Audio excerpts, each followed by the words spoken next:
All right. Well, greetings, neighbors from YouTube. I'm actually going to do the full Mahindra review. So last year I did the initial thoughts and kind of the reasons why I bought it.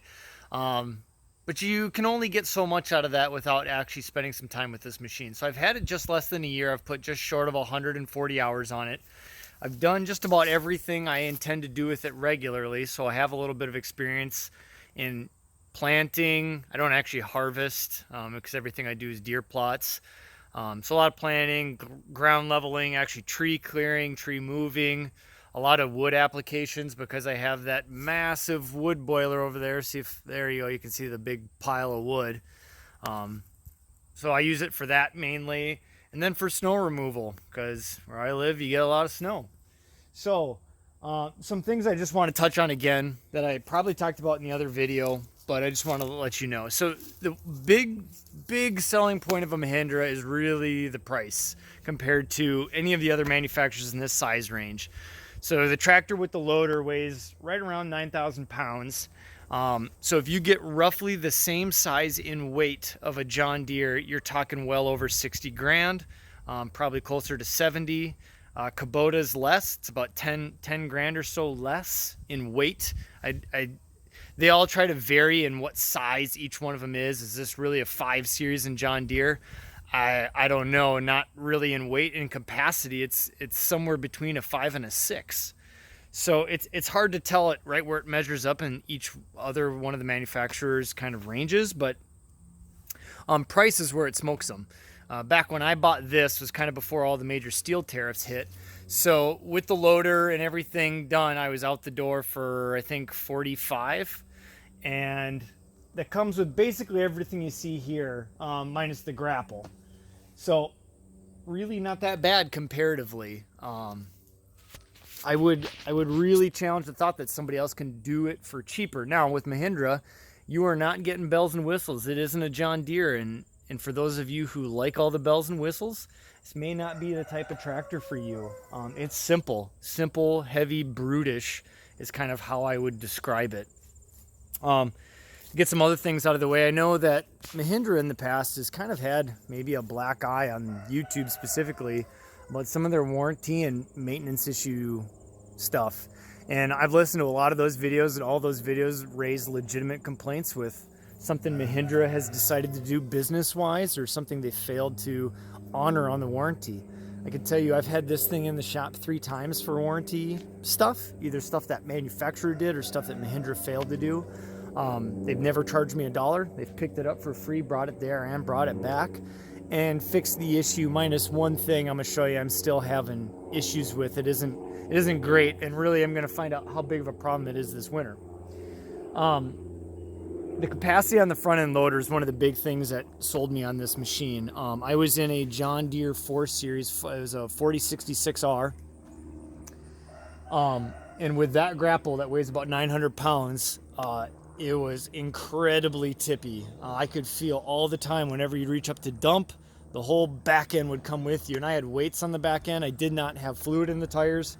It was something I was considering, but it really just did not have the lift I wanted it to have. So that's one big reason I went to this thing, and as well the tires. These tires, they're pretty impressive to me. Everyone I know has got egg tires. I don't know anybody who went with this kind of industrial lug. But the water table is really high where I'm at, and even right now you can see I'm picking up dirt and it's not even wet. I do really good with these things. I've never run into an issue where I don't have enough push or I don't have enough pull. This thing would bulldoze a house if you wanted it to, just with the tires you have on it. They're really good. They're well oversized for this piece of equipment, I think, and it works out really well. No matter what you're doing, if you're planting or tilling in a wet spot, because I have done that as well, and they work great. The other thing is with them then on the snow, again, I haven't had an issue. I can slip from time to time. You'll see all 4 tires slip, but generally if I get enough momentum going into it, it isn't going to be a problem. The problem is generally when I stop, I have a tough time getting them to bite again and go. Just because they don't eat into the ground very well. The ground out here becomes like concrete when it's cold, and thus the tires can't dig into the ground to get traction anymore. They'll sit on top of the ice. So that's kind of the big stuff there. Get to the back end. So the back end is very, very simple. There's really nothing to it. That's unique to Mahindra. I'd say everything back here is kind of the same on everyone, except Mahindra's maybe a little bit more simple. But it's heavy back here. I think the capacity on this thing is somewhere around 4,000 pounds. Forgive me on that. You're going to want to double check my numbers on that. But it is a lot, and I have a 1,000-pound tiller, and it picks it up like it isn't there. When I drive with the tiller on, I don't even know it's there. It doesn't make a difference. The best part about leaving the tiller on is it gives me a little bit of a ballast for the loader and the grapple, which is really nice. But here's the other thing. With the weight of this machine and how much of the weight is down low, you can kind of get a good idea here where all the weight is sitting down here. That's where all the big part of the steel is, which helps keep your balance, keeps balance really well. And so I drive all the time with this 1,000-pound grapple, picking up firewood and whatnot, and scrap steel and everything.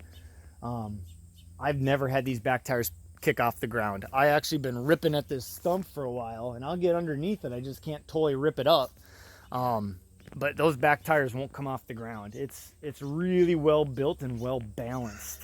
That was one thing my John Deere was absolutely not well balanced. I would pick it up all the time, end up driving on kind of kittywampus on 2 tires, and it was a bad deal. I felt really unsafe doing it. And this one I don't. And these tires don't even have fluid in them. So if you put fluid in it, you never have an issue. I can't imagine a situation where you'd end up in trouble because of that. That's kind of the big stuff. Talk about it first.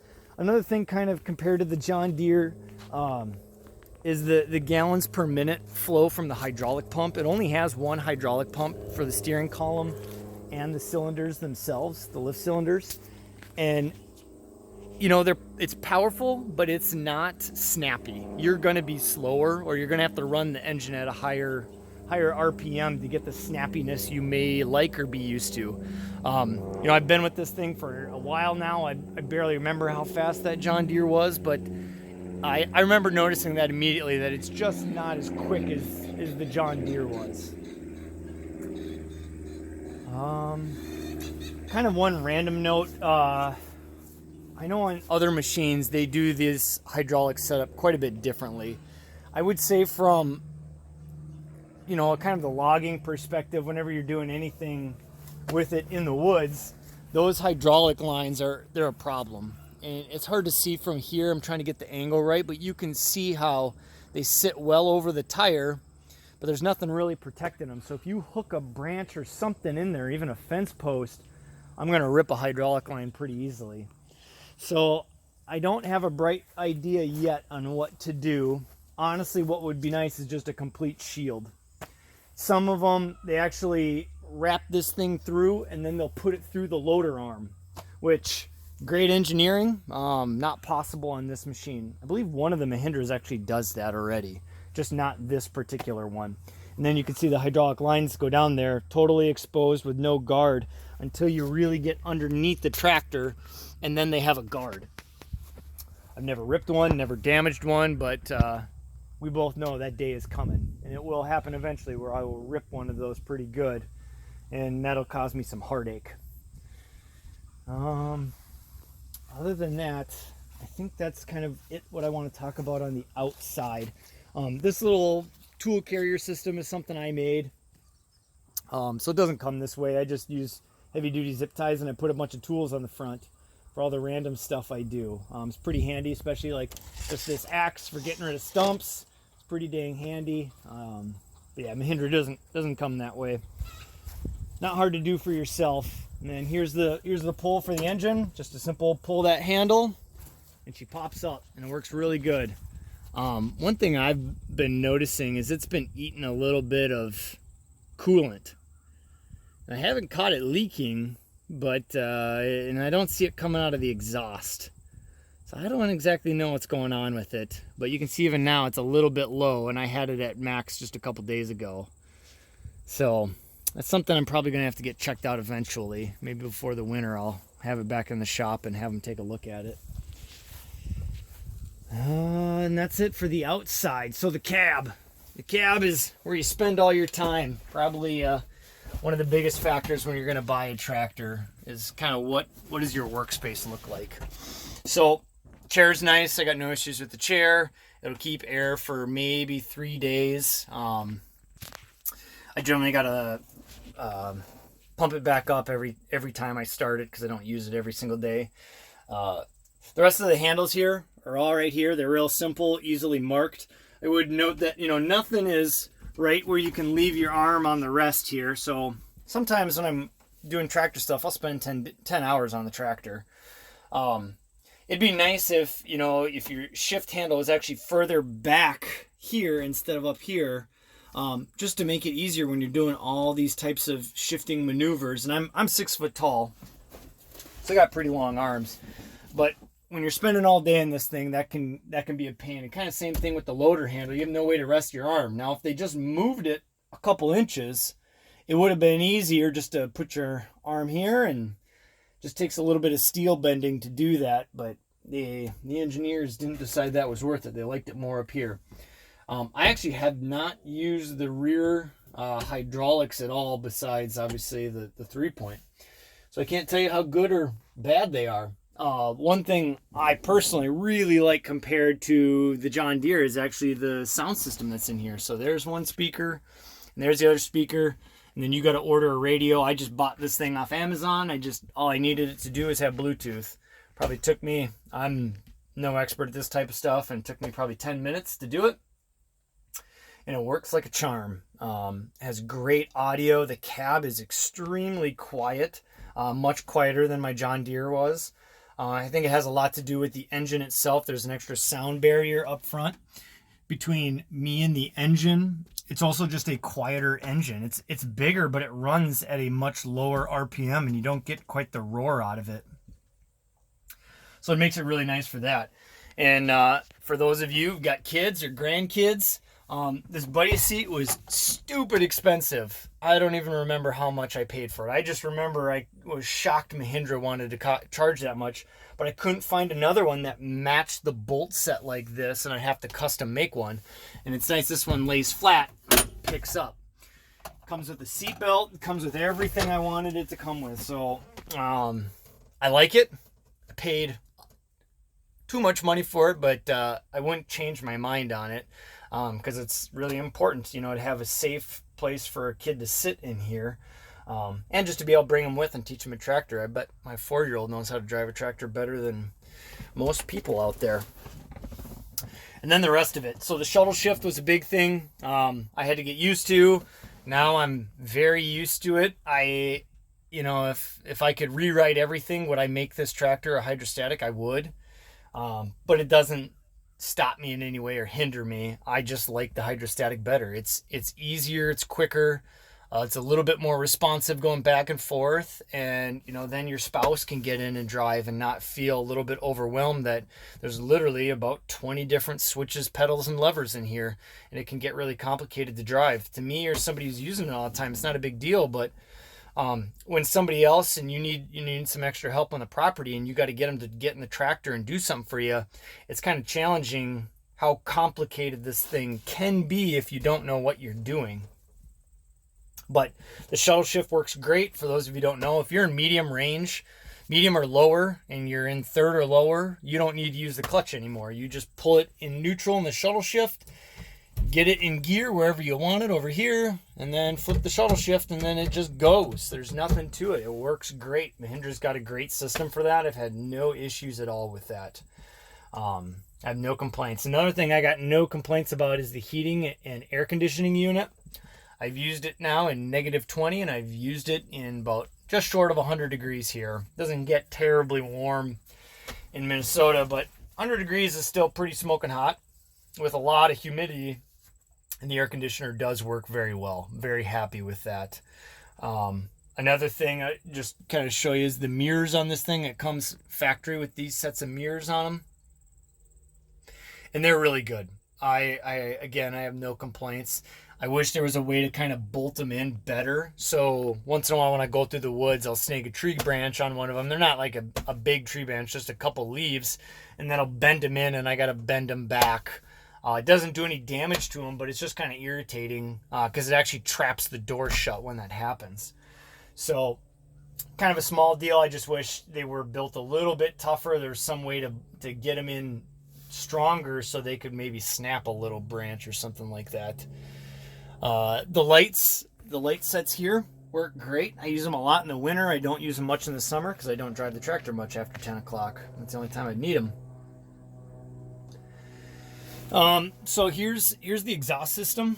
It's a fun story. Actually, one time I had a tree. I was pushing over a popple tree and it actually snapped halfway up. Snapped, came back on the tractor, landed on the tractor. It wasn't terribly big, but just big enough where I couldn't kind of push it off with the loader. I had to stop the tractor and get out. So I was up there pushing on it, trying to pick it over that exhaust. And I had felt that heat shield before, and it wasn't terrible. I mean, it was a little bit, I don't know, not quite as warm as a coffee pot. So I thought, well, I can touch it for a second, just lift it off. Actually, what ended up happening is you can see I got a decent little mark on my hand. I touched the top of that thing for no more than a quarter of a second. It burned my hand like I've never had it burn before. So just a quick safety note. I got no complaints on how Mahindra did it. I think the engineers were plenty smart and thinking ahead when they did it. It was just kind of a dumb, silly thing that happened in half a second. And yeah, I learned my lesson. I'll never do that again. I just wanted to warn all of you. Just because that heat shield isn't hot doesn't mean that pipe isn't probably 500 degrees or something like that. So now I'm going to finally show you the last complaint I have with this thing, and it's the starter. The starter is not a great system. I've actually been working with the tractor a little bit today. You can see that the engine is already pretty warm. So I don't know if it'll do it right now, but a lot of times I'll turn the key and I'll get nothing. It just won't start on the first switch. So it's not like a car or a lawnmower even where it'll at least try and you'll hear it try to start. It just won't engage the starter at all. I've had them look at it probably 3 times and they say they've replaced the whole wiring harness to the starter. They thought it was a bad connection, but it's still doing it. Before, it would just completely fail to start in the winter when it was about 10 degrees to negative 20, somewhere in that range. Just wouldn't start. I'd leave it plugged in for days. And even now, it still has issues. So we're going to give it a try. It'll probably make me look bad, and it'll go on the first try. There you can hear it. It didn't go. Still not going. So on the third time, it goes and it works. That's been the case this whole summer. That's why I haven't brought it back into the shop. You got to give it a couple tries to get it to go, and then it goes. So it's not something that would affect a purchasing decision for me right now. It wouldn't change my mind. I think Mahindra just needs to figure that out, what's going on in there, and either tell people, hey, this is how this starter interacts, and this is how it works, or say, hey, there's something wrong with it, and we're going to fix it. Because it's just some wiring. The starter has enough power once it gets the power, but somewhere between the battery and the starter, it just isn't getting the juice it needs. I don't think a virtually brand new diesel tractor should have this problem in the summer. In the winter, I get it. Everything's cold. Everything expands. It makes it tougher. You don't get as much juice out of the battery, but it shouldn't be the case. So I am still interested in solving that. So it's really the 2 issues. It's something going on with the coolant. It's eating coolant. I can't figure out where. Even now you can see at an idle, I mean, it isn't blowing out smoke. This thing does not smoke at all. So that's tractor at full blast right there. That's all the RPM she has.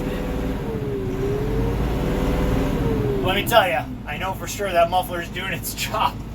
Because, yeah, that thing is hot as can be. But yeah, so would I recommend a Mahindra tractor? I would. I would keep close tabs on the stuff it does if you're having issues with it, because these things don't come out of the factory perfect. You're going to have some issues with it. and you're going to have to fix it. But I'm telling you, for the money you save and the amount of actual tractor you get with your money, I think it's completely worth it. I have no regrets with the Mahindra. One thing on this size of tractor, it's hard to move this thing. You need a big trailer and a big truck to do that. I've kind of figured out my own solution, but for you that might be a different type of problem just because of how big this tractor is. But I don't think that really would completely affect a purchasing decision. I think it's just something you need to be aware of, because if you need a machine this size to do work and push over trees, rip out stumps, all that good stuff, you're going to need one about this big. And I really like the weight of it. The weight equals safety. And I say that in a lot of videos, and I probably sound like a broken record, but I think that in a tractor, that is something huge for you. You don't realize how weight will keep you out of trouble, because it will prevent you from tipping or give you more time to realize, hey, something's bad and now I need to stop what I'm doing and change it. So I hope you found value in this review. I do like my Mahindra. I've actually recommended Mahindra to other people, and I think the other style of tractors they're making are pretty awesome. I really like the no DEF regeneration. I think that's a big selling point as well on Mahindras, and I've had no issue with it. So if you've got something to say about it, I'd like to hear about it. I'd like to hear your thoughts, what your experience has been, and even with the other brands out there. I don't have a Coyote dealer near me or a Massey Ferguson dealer near me, so they weren't really reasonable options. It was either Kubota, Mahindra, or John Deere, and I don't got the money for the green paint anymore. So let me know your thoughts. Thank you very much. If the women don't find you handy, they should at least find you handsome, or one of those way around. Thanks. Bye.